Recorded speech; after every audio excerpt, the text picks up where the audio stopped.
Good morning, everybody. It might not be morning by the time you're listening, but it's Podcast Friday. We love Fridays. We love Podcast Day. And we want to welcome you to the Citizens Advisory Podcast presented by the Citizens Advisory of Pennsylvania. I am Jess Stahlnecker, Executive Director. Today we have a very special guest, Tim Jagger. He is a father in the Perkiomen Valley School District. If you're paying attention at all to the news, you'll know that Perk Valley made national news over a quote controversial bathroom policy. I say quote because I don't think it should be controversial. I think it was a common sense policy, but it had stirred up quite a bit of discussion across the state and even across the nation. So Tim himself has been interviewed on Fox News. I don't know, Newsmax too, Tim? Yes, Fox News, Newsmax, and Washington Examiner. Okay. Yeah, so he's been kind of in the national spotlight, and I just want to thank him for taking some time out today to talk to us. So thank you, Tim, for being here. We really appreciate it. Yep, thank you. I'm glad to be here and just get our voices heard. Absolutely. So important. Let's start from the beginning. So take us back. You have a daughter in the high school at Perkiomen Valley.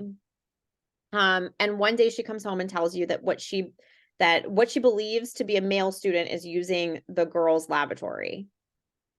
Yes, correct. It was actually her first day of high school, which was a little disheartening at that. Very first day, ninth grade, and she came home and was like, "I used the bathroom, and I'm pretty sure a male was in there." And I was the next couple of days went by. I asked her, if she noticed anything else, and she just reported that she's not using the bathrooms anymore, which obviously I wasn't happy about at all. So then I reached out to the school principal there and asked what the bathroom policy was. And she had replied, verifying that people can use it depending on their gender identity. So I received that news, and at that point, I'm like, well, I'm sure I'm not the only one that feels like that shouldn't be happening. So I made that post on Facebook on the PV parents group. And then from there, it kind of blew up. I received people both for me and obviously against me. So it Right. was going back and forth. And then the following week, we had our first school board meeting where some of the school board members they hadn't even known about the policy themselves, and they were kind of taken aback by it, Mm-hmm. and they were trying to push through the policy 720. They were trying to push that through on the very first school board meeting, which I was glad to see support there, Right. but unfortunately, it didn't pass on the very first meeting, and I had to Right. go back. Yeah, so let's clarify. For those of you who don't know, the policy 720 was to make the bathrooms exclusive to biological gender or quote gender at birth. So that was proposed during that first school board meeting then of the school year, correct? Is that Yes, that was proposed at the first school board meeting. But yeah, like I said, unfortunately, it didn't pass at that meeting and got voted down. right? And then the second meeting, it came back up in discussion, and larger crowds were there in the audience with more voices on both sides being there. And then it actually moved forward to the policy committee where it was discussed further. And from policy committee, it actually went back. I guess I'm not exactly sure how things work behind the scene with the board, if they discuss things, off hours. But then after that, there was like a 2-week break until the next board meeting where it was actually brought back up for vote again. And basically the same wording. They changed a little bit of the wording around to, add additional single stall bathrooms. So Right. there was more availability to kind of help appease everybody. Right. And then it was brought back up to the vote, which is when it passed. Right. So, that first school board meeting, is that the one, like, were there a lot of parents there, a lot of parents and students speaking at that one, or was that more low key and it kind of just was voted down? Well, the first one, I mean, it wasn't a lot of parents, but there was a decent amount of parents. But the second board meeting, there was definitely, it was probably about twice the crowd as the first meeting. And the first meeting, I'd say there was maybe about a dozen Okay. of us that were for policy 720, and there was probably about 20 people that were against the policy 720. That was some students and their parents and other members of the community also. But then, our side, as the word spread on our side, that was for policy 720. Then we came together a little bit more. And then the second meeting, there's probably about 20 or 25 that was for policy 720. And the other side, there's definitely more of them there, but at the same time, they had brought in people from outside the district to come in to obviously cause a scene, which happens, but it Yeah. wasn't anything that deterred us.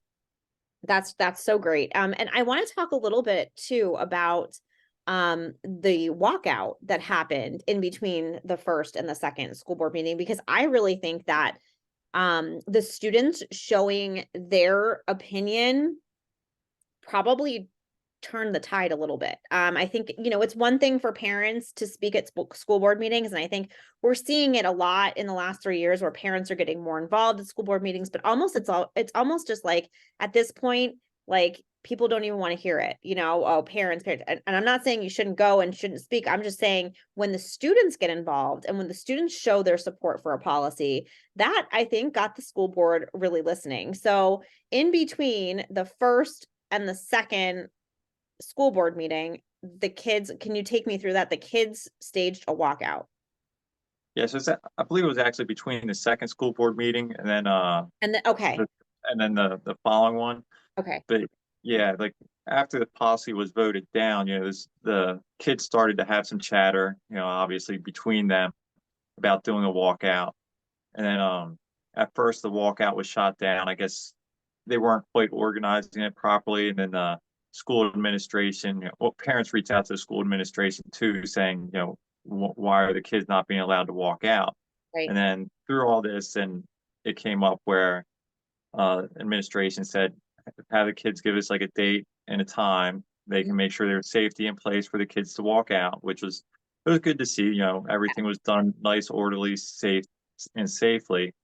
But I mean, the school estimated there was about 300 students that walked out, but for those of us that were there, I mean, it was definitely at least four or 500 students that walked out. And it was really nice to see. And it was, we weren't 100% sure if we were going to actually be there to see it, because the school did put out an email saying, parents were not allowed there, not to participate. And when we did show up, all the entrances to the school, they were blocked off. There was police at every single entrance and everything, but they allowed us to walk through and go up and view the walkout, which is a good thing, because all the videos and pictures you see, those were from us parents. No news organizations were actually there.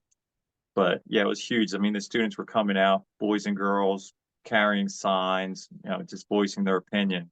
And it was very good to see. And I'm sure that weighed in on the administration and the school board also.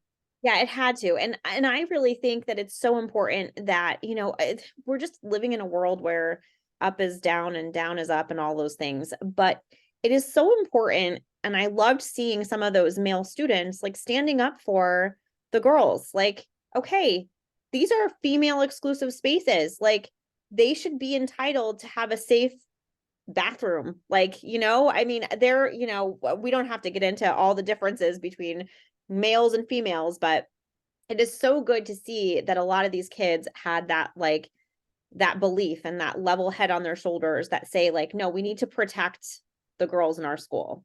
And that just was so refreshing to me to see that. Yeah, yeah, it's definitely refreshing to see the boys and the girls, walking out. And yeah, there were plenty of boys that were holding signs and girls that were holding signs. So it was definitely good to see that everybody was there and supported each other. Yeah. I mean, yeah. I think that this is a huge step in the right direction for our state.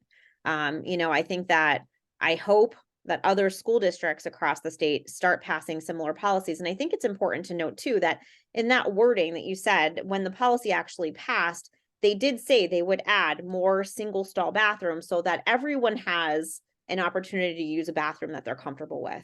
But to keep those, multi-stall bathrooms by biological gender, exclusive to that. I think that that's so smart. And, hopefully we see other common sense policies being passed like this in other school districts across the state. So I just want to say thank you for, doing what you did as a dad, protecting his daughter, which is what dads do. And not being afraid of the backlash, because a lot of times, people will be afraid of the name calling and all of the things. They'll just try to kind of sit back in the background and fight it behind the scenes. But it's so important that parents get out there and protect their daughters, their sons, everyone, their kids. So thanks, Tim, for what you've been doing.